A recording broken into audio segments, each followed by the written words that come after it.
Hi Libra, welcome to Higher Source Tarot for your weekly tarot check. This is for the week of May 30th through June 6th for all Libra, Sun, Moon, Rising, and Venus. If you're new to the channel, welcome to you. I'm glad you're here.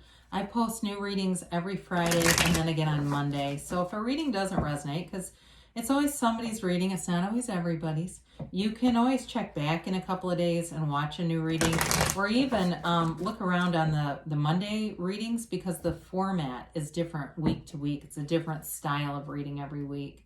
And thanks to everybody who's subscribed. I'd love to have you as a subscriber if you want to know when anything new is posted. I did have somebody ask about subscribing to individual signs. I'm not aware of a way to do that, but I'll look into it. Again, I think it's kind of one of those, take what you want and leave the rest things with YouTube. You just have to subscribe to the whole channel, but I'll let you know if I find anything out. All right, let's get the guidance for Libra, Sun, Moon, Rising, and Venus. What does Libra need to know? What messages do you have for Libra, please? All right, so we will begin here with the tarot, and then we'll have the angel answers. Okay, you have here, God, the Six of Pentacles, I swear, is in every reading. You've got the King of Cups, the Hermit, the Ten of Pentacles, the Five of Wands, the Judgment card, the Two of Swords, and the Seven of Swords. Well, okay. So you do have overall, I really like the reading, although I do think that kind of be careful if you have somebody around you who likes to talk about other people a lot, especially with these, the 2 and the 7, there's a relationship there. And I'm not trying to make you like paranoid or anything, but it's just kind of be careful around this person, be careful what you say, because there's something about them where I think they'd be likely to taking things out of context. And you just don't want to get caught up in that. So you've got here Virgo, you have air, Gemini, Libra, Aquarius, you've got water, earth, and fire here, okay?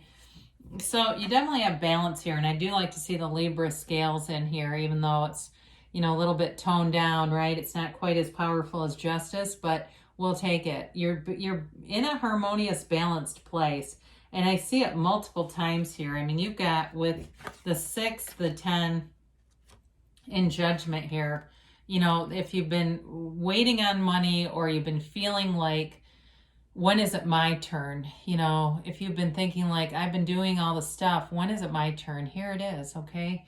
So there's good things coming for sure. And sometimes that gets people talking too, but I also feel like you're a help to other people. You've got this facility just to know, even though just being that voice of reason, that might be just enough, where you have other people who come to you and want to talk, or to have you be their kind of their sounding board. Be aware of that. They'll be a little bit cautious of it with the 2 swords that are here. However, I do feel like overall you are, you've got this facility, right, to bring in balance and harmony wherever you go. So I don't feel like it's going to be too much of a pitfall for you, but the tarot always tells you the truth. And that's why we like it. If it was all just sunshine and roses, it's like, well, what's the purpose of this, right? So the King of Cups is deep emotions. It's in a relationship. You do have a mature relationship here. There's definitely wisdom coming together. There's love here. With the King of Cups, so it also can be a card of self-development. And I get that big time with the Hermit and Judgment. So you may say, well, look, I'm in a 30-year marriage or 20-year marriage. I'm not really looking for a new love. It may just be representative of that you've got a King of Cups in your life somewhere. Certainly could be a water sign. And with this, it's transparency. I see that multiple times here. You don't have to hide. You don't have to be somebody you're not. And like I said, you don't want to get caught up with somebody else's negativity, because that's not who you are. But this is that kind of powerful, emotional transparency, the maturity that really attracts other people to you. And so with the Hermit card, this is your inner guru. It's your higher self. Your higher self will never steer you wrong. Your higher self will never tell you to lie, cheat, or steal. And your higher self is going to be warning you or acknowledging where those people are. so that you can step around them, so that you're not participating in something with them that isn't part of your journey here. But it is a card of enlightenment, of knowing that you're on the right path and having wisdom and balance in your life. The gray represents wisdom and knowledge. So for some of you too, there may be, if you have a job that whatever you've studied is important, you may have this capacity right now to bring in knowledge in terms of like things that you've learned in your education that really kind of surprises people. So they keep saying, how do you know all this? You know, and it's like, I don't know, I just know it. You know, so if you studied science, but you're in accounting or something like that, I feel like that comes in. Or there's something kind of funny about it where it's not quite savant, but it's kind of like a unique skill set that you're having here. So either way though, with the Hermit, it's meditation brings answers. Meditation is your guide. And there's this zen and a stillness here. So some of you may find you do some yoga practices, or you do even exercising outside, and it really brings you back to center. So the 10 of Pentacles, you got the wealth card here. And this can be money that comes out of unexpected places. And so the money is there's no shortage here. It's also harmony though, for every area around you. Every area of your life has great stability, balance, and harmony. It's getting along with your neighbors. It's getting along with your family really well. And it's attracting those material things, material gains, where you feel luxurious. And some of you may be planning some kind of a trip that normally you wouldn't spend that much money on it, but you're getting into this place where you kind of look back and go, I haven't, done this in a long time. I think I'll splurge a little bit. And I don't see you as having buyer's remorse. I feel like anything that you put money into, you're going to be happy about it. So the 5 of Wands comes in, a little bit of competition here. It is a change, and I feel like with this card in particular, in relationship to the other cards, this can also be about seeking adventure. Okay, they're kids playing with wands. It's not a bloodbath here. But I do feel like there's something about this, wanting some adventure, having sort of this craving for something out of the ordinary.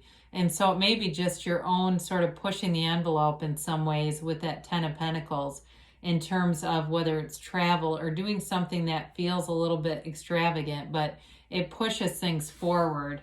So the Judgment card comes in with Archangel Gabriel here, and you're being divinely guided. It is a card of self-mastery. It's a card of rising up from any limiting beliefs, anything that the mind has told you that you can't do. You leave that all behind.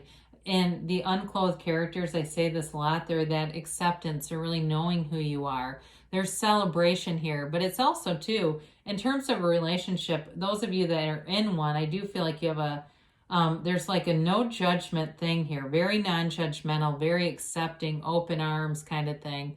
In terms of work too, though, I feel like there's something about this. You're very approachable, where people feel like they can tell you anything. And that may be a little bit where you're attracting the swords that we're about to get into. Okay, this is where everybody fast forwards and goes, oh God, I don't want to hear about this. But, the tarot tells you the truth. If you use it to your advantage, you can diffuse situations. Because again, this is such an open, non-judgmental energy that it would be very difficult to get into a fight when you're in this energy field.